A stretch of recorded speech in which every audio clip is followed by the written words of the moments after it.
Om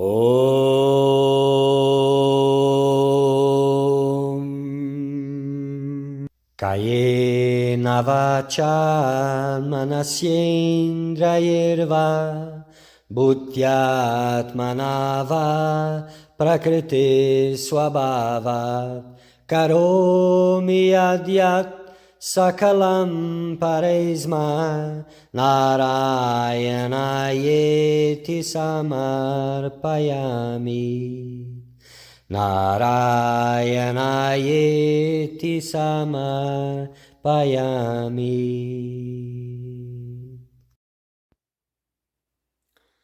Dear Seeker of Truth, welcome. This is a very auspicious moment. We are going to talk about Bhakti. Bhakti, divine love. So we are going to talk about Bhakti as the essence of all spiritual paths, as the soul of all spiritual paths, and also as a path in itself, Bhakti Yoga. So this is a work made by Sage Shandilya, the Shandilya Bhakti Sutras. Not much is known about this Shandilya, only that he was a sage, a God-realized being that gone through many other philosophies and finally got to the nectar like Bhakti as the soul of it all. So Sage Shandilya had a very intellectual approach also. He was concerned about getting from the different authorities, the different scriptures, the validity, the importance of Bhakti as a spiritual path. So he gathered that all and shared it. So may you all find divine love in your hearts. May you all be blessed by this auspiciousness. May you all find God.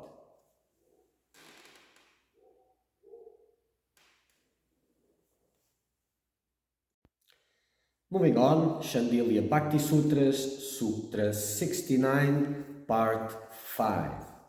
So we have covered extensively the Namaparadas and some Seva Paradas. There are many more, but I've just took those that are more useful in some way, and those who are curious, they can look for the others. Now, this is about maintaining the utmost humility and sacredness. The deeper the sacredness, the less the possibility of committing these offenses, because sacredness will, when it is strong in your heart, will guide you in such a way that you are not able to commit these offenses. So the saints and scriptures ordain that we should chant the holy name without committing these offenses. The only way we can chant without offending is to be more humble than a blade of grass. However, if we can really put this into practice, Srinam Prabhu, the holy name, God, will certainly grace us with his bounties and we shall feel blessed.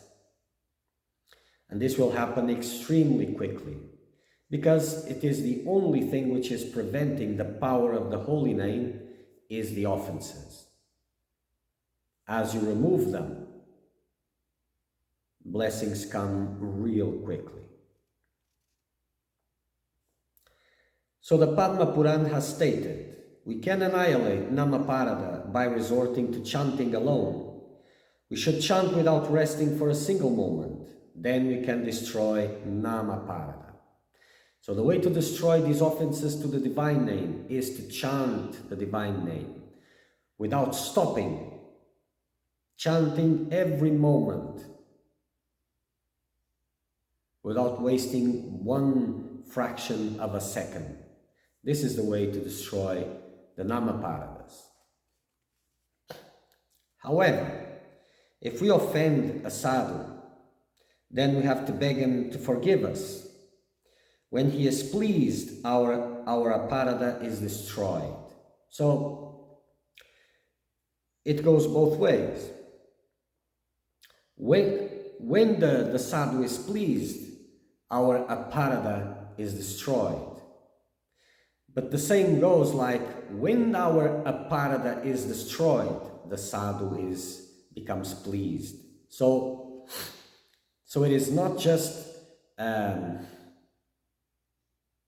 when he becomes pleased that the aparada is destroyed. He becomes pleased because the aparada is destroyed. So if you're trying to please that one that you have offended, a sadhu, a saint, a sage, a guru, whoever it is, a fellow devotee, a fellow seeker, then understand that a fellow seeker maybe doesn't fall into this category, but only the category of saints, because they are connected to this. So only when they are pleased that it means that that aparada has been destroyed, and that's why they are pleased, not because of personal interactions.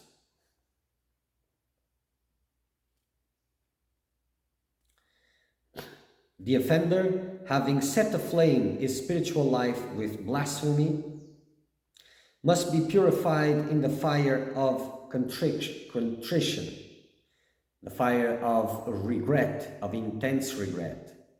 This is what purifies. And it is this intense regret, if it is sincere, that will lead you to try to satisfy, to apologize, and try to satisfy that sadhu. And it's by being in that fire, and if it's not real, it doesn't solve anything, that these aparadas are burned. The offender must go and fall at the feet of the devotee he reviled and beg forgiveness until he is again able to please that devotee. He must approach the devotee with trepidation in his heart.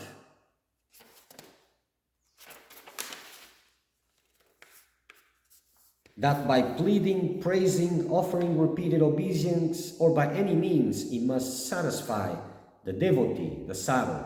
This is the level of the spirit of the regret that is needed to satisfy that sadhu, to burn away that namaparada. And if you're too filled with pride, you cannot reach this level of regret. Therefore, you cannot counter any of this. But this is the way. What happens if we are unable to please him? Then we chant all day and night, and then it will be possible to wipe out that offense. We can burn the other offenses by repeating and chanting incessantly. But I have to make a point here that if we are not able to please them after we have gone through all of those stages that I've mentioned previously, all that fire of contrition, all those praising, pleading, asking for forgiveness from that sadhu, if that doesn't work, well, you just have to resort to chanting. It will take long, but it will help. But if you continue the prior, it is faster. So don't delude yourself.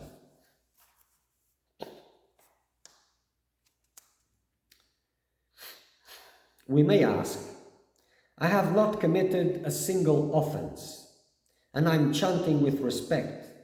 Then how come Srinam Prabhu, the holy name, is not showering his blessings on me? Because some don't even know. And well, if you have listened to all these prior videos about Namaparadas, it will be difficult for you to have doubts if you have committed them or not.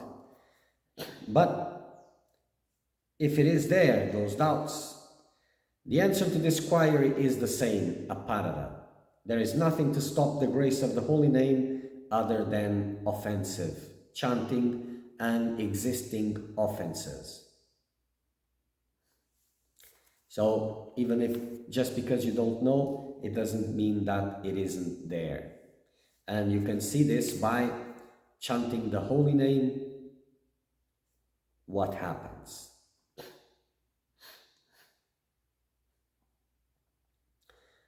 Although knowingly we do not commit an offense, it is true, but still we cannot proclaim to be completely free of aparada. We cannot guarantee that we do not have any offense collected over the past lives. Also, we do commit offenses unwittingly, or do we not? However, there is one solid way we can discern whether or not we have offenses. We chant a lot of times. We should peep into our hearts. Am I feeling joyous? Have I got tears and goose flesh? The answer is no. Then we should accept that offenses have made our hearts rock hard.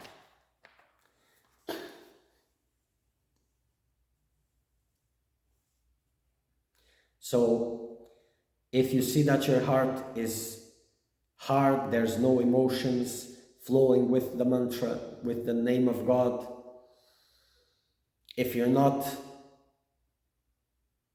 flying into the skies of bliss, then aparadas are there for sure.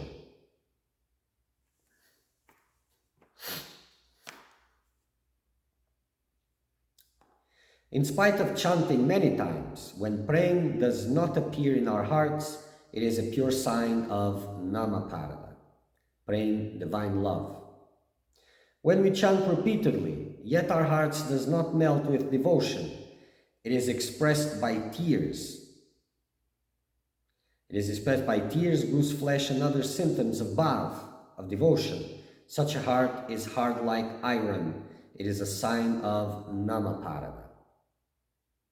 So it is letting things be quite clear about how to see if there is aparadas or not.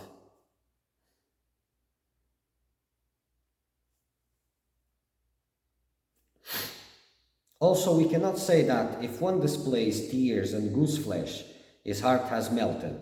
For some people who have unstable emotions to express such tears and other symptoms without possessing any bhav, any devotion. They can do this with practice as well. The reverse is also true. Some serious devotees do not express any sign of ecstasy, although their chitta is full of bhakti. So this is to say that it's not about observing others, it's about observing yourself, because there's no way to be sure, and no point also. So, but you can look with sincerity in your own heart and understand what is your present condition. And for what I've seen, especially here in the West, committing offenses is like breathing, and people are not aware of it, but still it is what happens. Morals have been corrupted, and it is natural, very natural. So it's not about having or not having aparadas, but how to remove them. So by repentance, by asking forgiveness to whomever is due, and to strive to destroy these aparadas by chanting the holy name. Asking God, saints, all of them for help, and work hard. Because when it is cleansed, then the blessings of the divine name will be there for sure.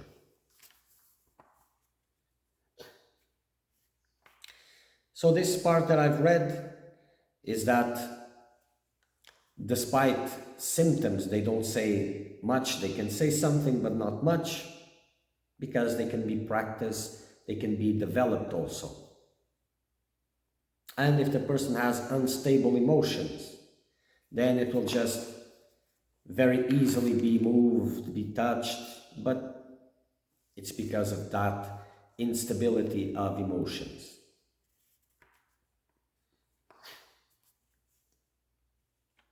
Even though one displays tears and goose flesh externally, if he does not have a heart that has melted with devotion, it means his heart is rock hard. Although tears and goose flesh are the common symptoms of a change of heart, we should know that the real indications are the 9 symptoms, such as forbearance, spending every moment in relation with Sri Bhagavan, the others that have been mentioned prior. So if the person is full of tears and still is engaging in worldly activities, then not yet. By chanting the holy name, we can be purified from all offenses. But if we take that and think that we can continue with offenses and chanting at the same time, then even if one performs innumerable penances or sufferings in hell, we will not get one rid of these offenses, because this is even a worse stage. Nothing burns these offenses if not sincerity. And sincerity is progressive, because you may be sincere now, but as the difficulty starts, as the price for that offense starts, and you give up, then that wasn't really sincerity. So sincerity is that which passes the test of time, and sincerity, in this case of the Namaparadas, of the repentance, is that which rises that scorching fire. So it's not just, oh, I'm sorry. It's a repentance that is scorching you from within. And this is really repentance. And this is what burns Namaparadas and satisfies the saints, the sages, the rishis, the gurus, the enlightened ones.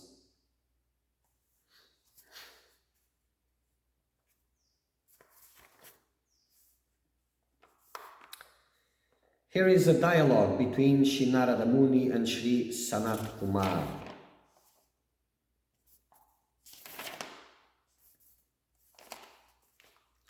Sri Narada Muni said, "O Gurudev, Sanat Kumar, please enlighten me about the various offenses that one can be committed against the holy name of the Lord."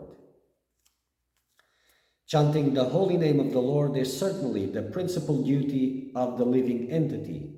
Please tell me about the offenses that rob the living entity of this chief duty. So not only of the fruits of that duty, but also from being able to chant the divine name. Sri Narada Muni continues. Offenses make one take to the chanting of the holy name as a mundane activity and waste this auspicious practice for trivial, mundane results. Worldly desires, if kept asunder, the chanting will drag you to them. If not abandoned, then the chanting goes with offenses. So this is important. So if worldly desires are maintained, the chanting will drag you to them. It's like the name is saying, you're not presentable yet. So that is what you want, go to that. And for some this is good because, well, desires are being realized, but it's not because you're being entrapped more into samsara. So you're losing the greatest treasure for crumbs.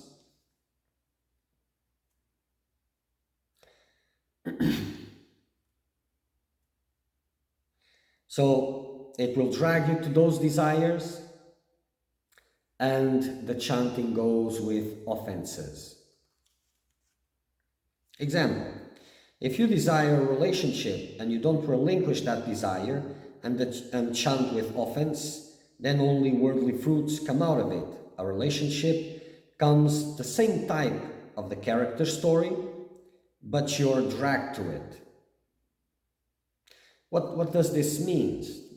It means that, well, if you still want a human relationship and you're chanting the holy name, but you're saying that you want liberation, or, for example, you have been already initiated to the holy name and supposedly let go of all those desires, and you chant the name, but you keep that desire. So eventually that chanting will drag you to that relationship, to a relationship that you were desiring.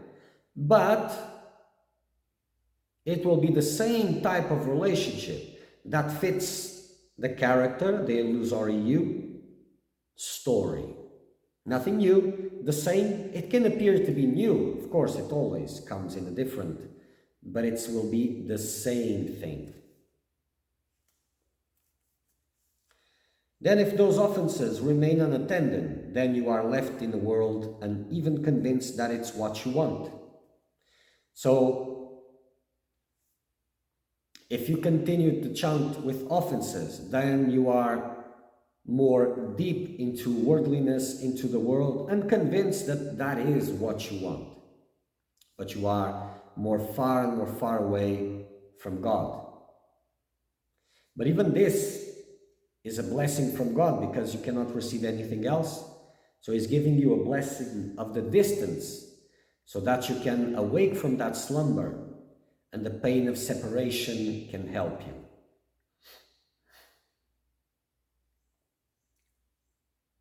The worst consequence, even if not realized, is the distance from God. Probably, surely, that is the mother of all sufferings. That without knowing that this is the highest suffering, these sufferings are lived in different circumstances to awake you to the absence of God, which is the embodiment of bliss that everybody misses, but not all knows that it is God they are missing and seeking. That hurts the soul tremendously. The rest hurts the body, mind, and the emotions.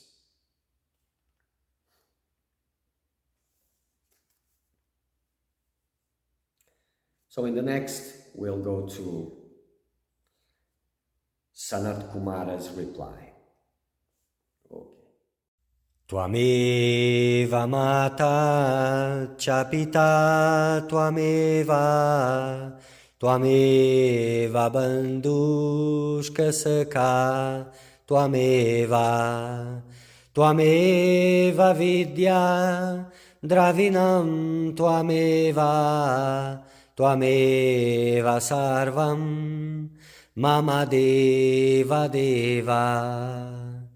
Tvameva sarvam mama deva deva.